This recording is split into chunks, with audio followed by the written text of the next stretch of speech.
What's going on, y'all? I told y'all I'll be back with another car review shortly, and here I am. As promised, today we are going to be reviewing my daily, which is my 2001 Lexus LS430.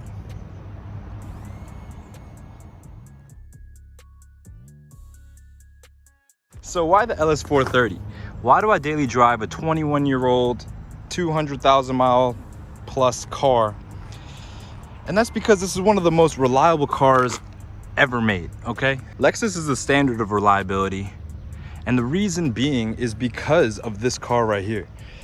This car, the LS430, is a third iteration of the LS series. The first one being the LS400. The second one being also the LS400, but they updated the body style and a couple other things.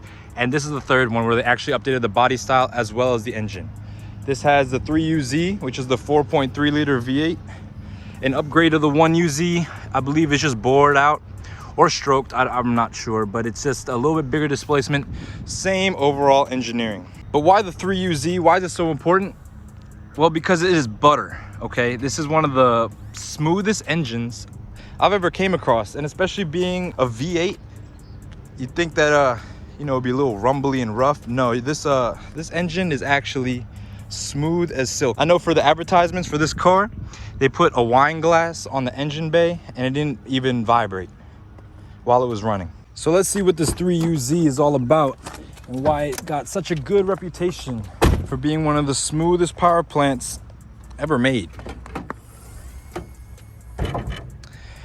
As you can see, a lot of plastic under the engine bay. They really wanted to cover it up, make it look clean. They really wanted people to not worry about anything with this car. It's supposed to be a luxurious experience. You don't worry about the engine. And for the most part, you really don't. These cars are super reliable and I've had almost zero problems with it. I've had to change some coils and I've had to change the spark plugs. That's it in my almost 50,000 miles of ownership. One of the biggest problems with this car is that it's an interference engine. And what that means is that the valves actually come down into the cylinder when the piston is down, and then they kind of alternate which is in the cylinder. So if your timing goes bad, the valve will actually hit the cylinder, which will just break your valves and will cause your whole car to just need a whole rebuild essentially, which is why people go crazy over doing these timing belts, and why that is just like the main talking point of the UZ cars, especially the 3UZ, because it is a little bit more refined than the 1UZ, but you really just need to make sure that timing belt's straight. As you can see, the engine is pretty small.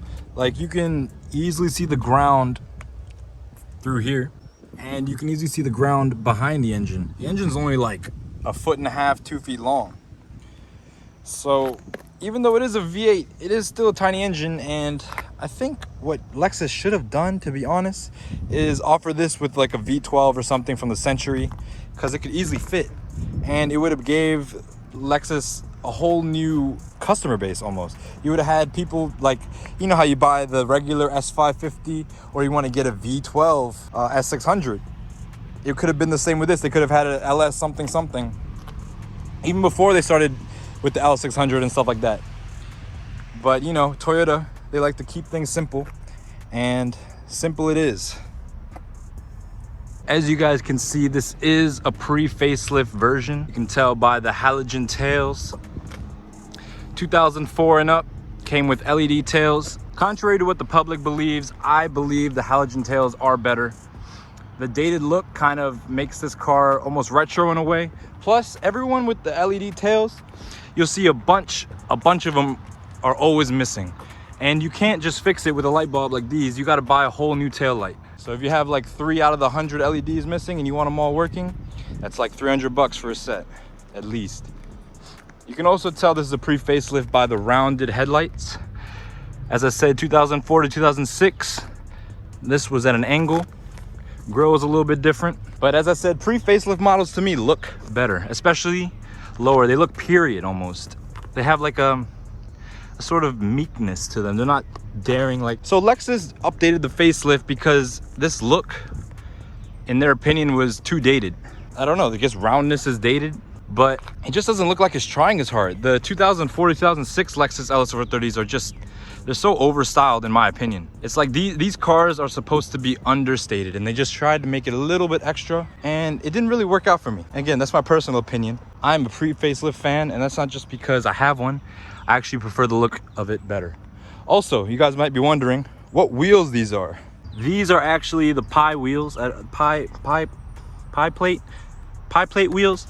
I'm always forgetting my damn wheels. But these wheels come off a stock SC430 of the same year. Much needed upgrade. Some of you may know that the facelifted version came with the famous 5 spokes that everyone wants for these cars because they just look good.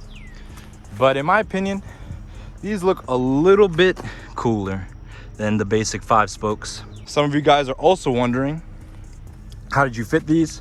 Because they're not stock, and the LS430 is huge front brakes, and that is with the spacer. I have a 10mm up front and a 15mm in the back. Fitment's pretty good, no rubbing on the back. On the front though, rubs all the time when you turn. Haven't had a fender get pulled or anything, so it's not rubbing too bad, but I also don't take turns that fast. But as you can see, this car is not stock. It is lowered on CX Racing coilovers. I mentioned this in the previous video, but these coilovers are pretty shot at this point, 50,000 plus miles on them. And I believe coilovers usually have a shelf or a running life of about 30,000 miles. That's for driving hard, you know. You'd be able to tell the difference if I took this to a track or something. But for driving around town, it's not too bad. It bounces a little bit, but I'm used to low cars, so it's not that much different than the Beamer, to be honest. Another thing I like about the pre-facelift cars is that the exhausts are downturned. They're actually pointed down and they're hidden from the back bumper. Unlike the new ones, as I said before, how Lexus was trying too hard. They try to make the new ones all sporty with the headlight redesign, the taillight redesign, and they also had the pipes coming straight out the bumper. Again, kind of deviating from the whole point of this car. By doing all that, trying to make it sporty, they even had a sport edition. That's why I'm not a fan of the facelift. Pre-facelifts just look more correct, look more like an LS. Also, the difference between a facelift and a pre-facelift, the facelift came with a 6-speed transmission, a big upgrade to this one, which has the 5-speed transmission. A lot of people have issues with the transmission, 5-speed and 6-speed, with cars downshifting in a really aggressive way when you're slowing down to a stop. More prevalent on the 6-speed than on the 5-speed, but I have had that issue. Occasionally it'll drop down to first when you're slowing down from second, and it will like just jam it into first, and it kind of jerks. But not as big as a problem on this than the facelifted version. Another surprising thing about this car is, though it is a big full body sedan and it has a V8, it gets pretty good gas mileage. I get probably around 25, 26 on the highway and around 15 in the city. Now 15 in the city is not good at all, but I drive mostly on the highway with this at highway speed, so like 60, and it does pretty good on gas for its size. As you can see down here, it does have radar cruise control, which is pretty fancy for a 2001. When you think about it, 2001 was 21 years ago, and radar cruise is now becoming standard today. So this had it 20 years ago, and it works pretty good. So these headlights are actually not off of LS430, they're off of a Toyota Celsior, which is the Japanese right-hand drive version of this car. The way you can tell is that there are no amber corners. There just isn't a little amber bulb there for the blinker, but the light housing itself is clear, which is how you can tell that it's a non-US spec car, because all US spec has to have an amber light somewhere on the side. But overall, the exterior of this car is in pretty good condition for having 237,000 miles, I believe. I usually try to keep my cars pretty clean, at least on the outside. Mechanically, we got some stuff to go over. But at least from a viewership perspective, from a bystander, I'll be looking good. This car is not fast by any means, okay? I believe the 0 to 60 is like in the 6s, maybe in the 7s. This car, with all the problems it has, it probably gets to 60 in like 8 seconds, 9 seconds. So you're definitely not winning any races with this car ever, but that's not the point. The point is to ride around in style and to look like a boss. Notice how I said look like, because this car only cost me $4,000. So the cheapest car I ever bought. There are a lot of things to look for when you're looking to buy an LS430. A lot of them revolve around the maintenance on the engine, because the rest of the car is pretty solid. On the engine, you want to make sure that the timing belt was changed every around 90,000 miles. But if you're not driving it hard, timing belts can last a long time. I do have to replace the timing belt soon though. I think what I love most about this design is just I guess how general it is. It's such a general looking car that it can get away with being anything. Like my roommates for the longest time thought I was driving a Mercedes because this looks so much like a early 2000s E-Class, or maybe like an S-Class, like the 90s one. They kind of blended the two together in terms of even like sizing. Like it's halfway in between the size of an E-Class and an S-Class. And they did a really good job, in my opinion. This car is 21 years old at this point, and it just looks tough. It looks tough going down the road, so much road presence, and turns heads everywhere. So moving on to the interior, this is actually an ultra luxury spec LS. Now what that means is that it comes with a whole bunch of features that weren't standard on any other car. They tried to make, like, people try to convince other people that ML and like, which is middle luxury, or like CL are like trim levels too, but those don't count because their options vary, and you can get an optioned up CL and it's almost an ML, and people debate on that all the time. But this is actually a UL, true ultra luxury, and you can tell because it has all the buttons right here. We got the rear shade, we got heated and cooled seats, as you can tell by all the holes in the seats themselves. We got this redwood trim, only available on the ultra luxury. The rest either had this orange wood trim, or you could get gray, or you could get just a bunch of other colors. But this red, if you see red on an LS, especially red on a black interior like this, ultra luxury. This one comes with nav. A lot of LSs don't come with nav, and they just have the radio controls up here. But up here I got the climate controls in the screen. It's the only thing you really use a screen for. And down here we got the screen for the music. So this car has, I don't know how many speakers it has, but the speaker system it had when I got it was completely busted. So I replaced all the speakers with aftermarket speakers and added a sub, and it sounds amazing. The acoustics in this car are really good. Because it is an ultra luxury, it comes with double pane glass, and the double pane glass really isolates you from the outside and gives it more of a luxurious feel. Obviously, when you're driving a 20-year-old lowered car, especially one this big, when you go around like undulations in the road, going up driveways, you can actually hear the chassis creaking and all the pieces creaking too, which is probably one of the most annoying things about this car, is that the creaks. It's like, I don't know, with all Toyotas, it just seems like they just start to get loose after a while. I'm not sure if that's still a problem today, but I know that with all old Lexus, all old Toyotas, like they just rattle a lot. Everything in here just rattles, which is, it goes against the ethos of being a luxury cruiser, because every time you hit a bump, first of all, the whole car gets rocked, and second of all, you can hear all these individual clinks and things like moving around.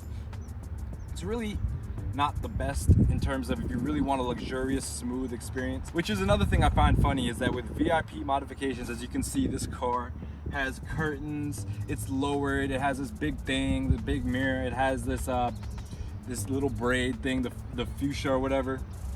I don't even know what it's called. But it has all these things to make it a VIP luxury car, but it rides so bad compared to just like a Camry or an Accord or anything simple. This thing rides like a car on coilovers, and that is one of the biggest fallacies I think with VIP cars, is that you think it's actually going to be VIP. First of all, usually when you see people driving VIP cars, it's one person in the car, the driver, nobody else. No one's being chauffeured like a true VIP should be chauffeured. These are more for show, obviously. And I mean, you know me, I like the way things look. So this is why my car is configured this way.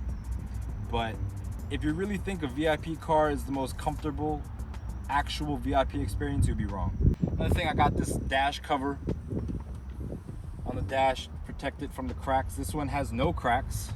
Very clean dash, thank you dash cover. But other than that, we got a lot of storage in this car. We got door pockets that open and close on the side. We got the double glove box. We got the lower glove box for all your important documents or whatever. And then you got the upper glove box with a bunch of other stuff, ignore that. And we got the center console storage, which has an upper tray and a lower tray. As you can tell, I make very good use of all my storage. We got the ashtray, which is right here. I don't really like this ashtray, to be honest. It's kind of inconvenient. They could have put a lot of other stuff there, like cup holders. This car, I don't know, I'm a big scrutinizer of cup holders. This car has some of the worst cup holders available. This was from a time where cup holders were still being developed, so I cut them some slack.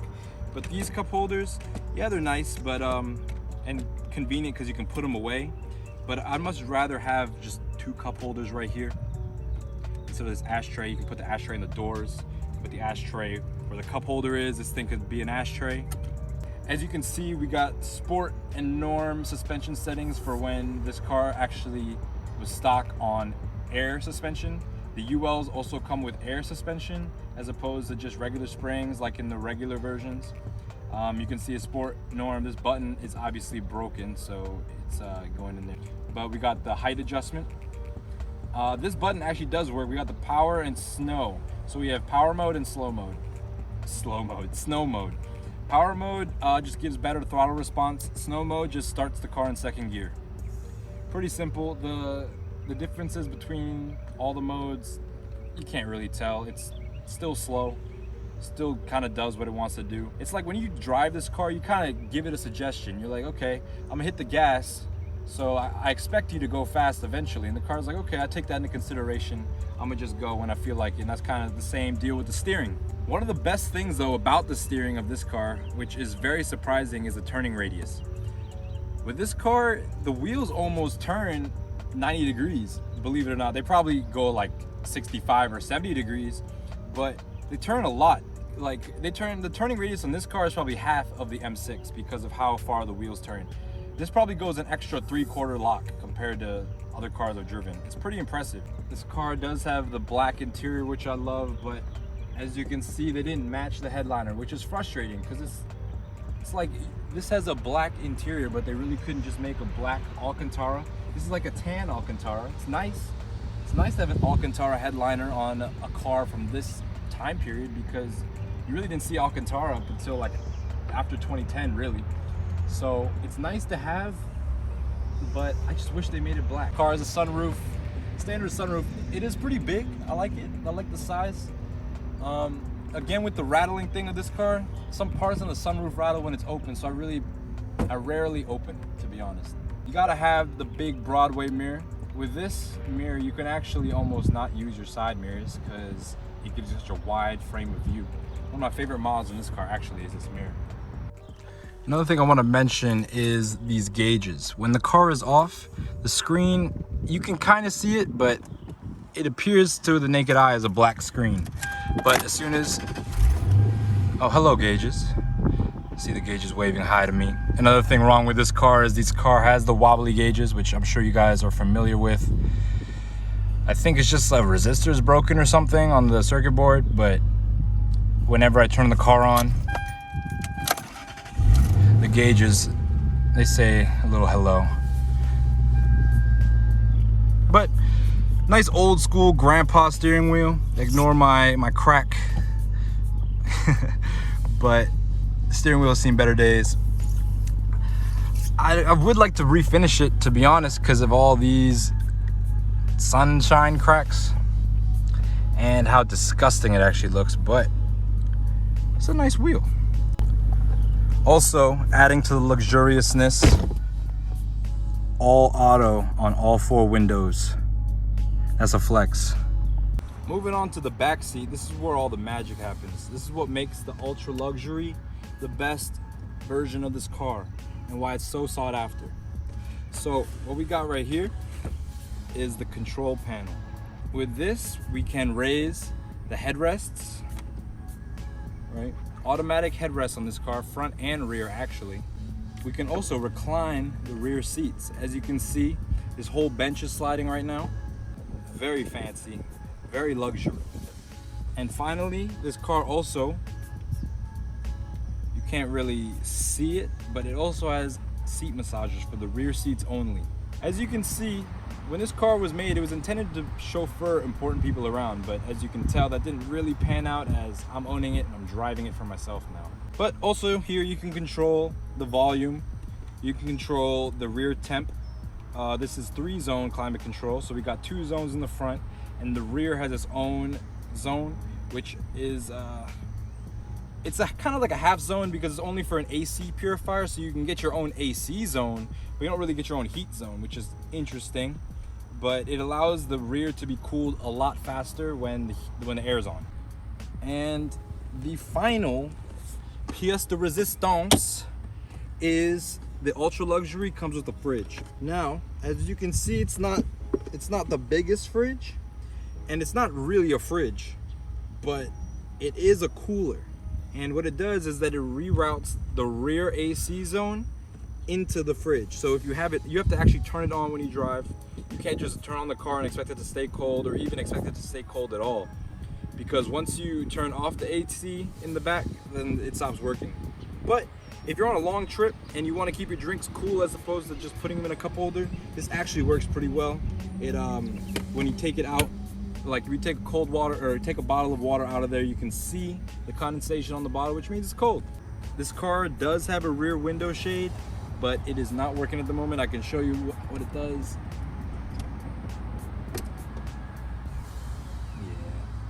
That's all that it does.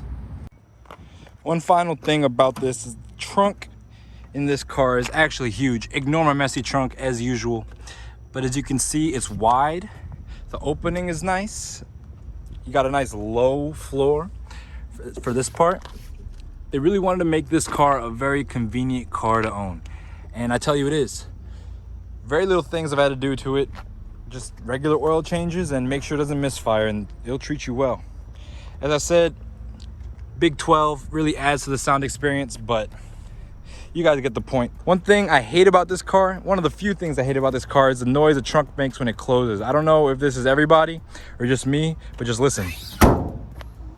It sounds like a metal can, to be honest. It sounds like a tin can. It doesn't sound very luxurious at all.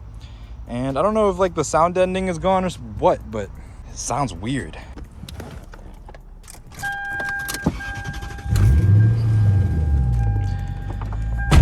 Check engine light on. And my trunk's open, but check engine light is on because I need to do the knock sensors. Yeah, this car is very slow, and that is because of the knock sensors. So what is a 2001 LS430 like to drive? Well, there is a reason why I got an M6 as a second car, and it's because this car provides absolutely no feeling, no enjoyment, nothing to drive in terms of the driving dynamics themselves. Now, it does make you feel like a baller when you're driving this thing around, especially when it's low, especially when it looks good. It got the tints and everything. People just be wondering who you are. But other than that, it's a slow car that's not as soft as you want it to be for its speed. So it's just like a slow race car almost. As dumb as that sounds. We'll give it some gas here to show you what we're working with.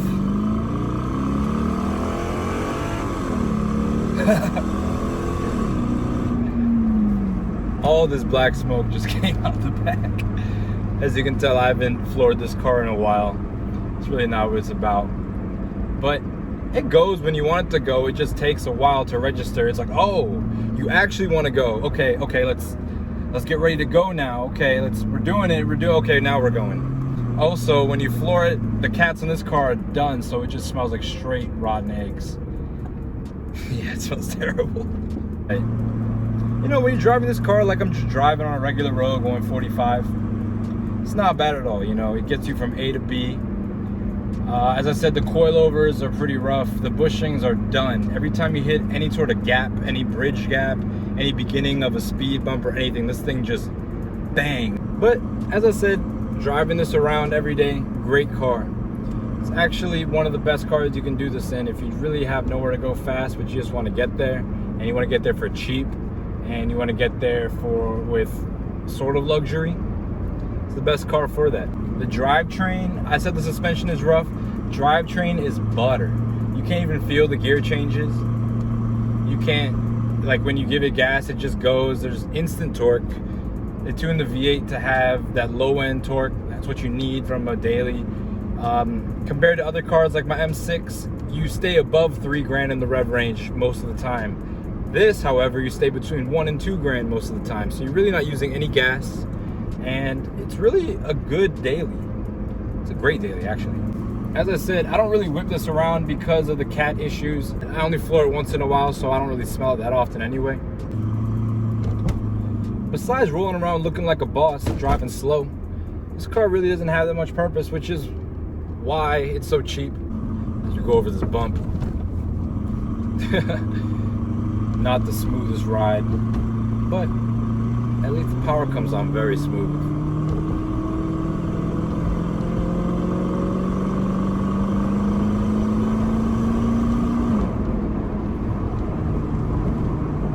Just cruising. It's a bumpy road. Eventually, I'm probably going to replace this with either a 7 Series or an S-Class of a modern time period, 2010 and up. But for now, I got this car over 2 years ago and it has done me so well. 50,000 plus miles, very minimal repairs, and best of all, it's a head turner everywhere you go. But that about covers my LS430. I'm glad you guys enjoyed the video. I'm glad you guys stayed to the end to watch it. I will be reviewing many more cars. I got a lot lined up for you guys, and I will try to put them out on a weekly basis, maybe even quicker than that. But until then, y'all be easy, y'all have a good one, and thank you for watching.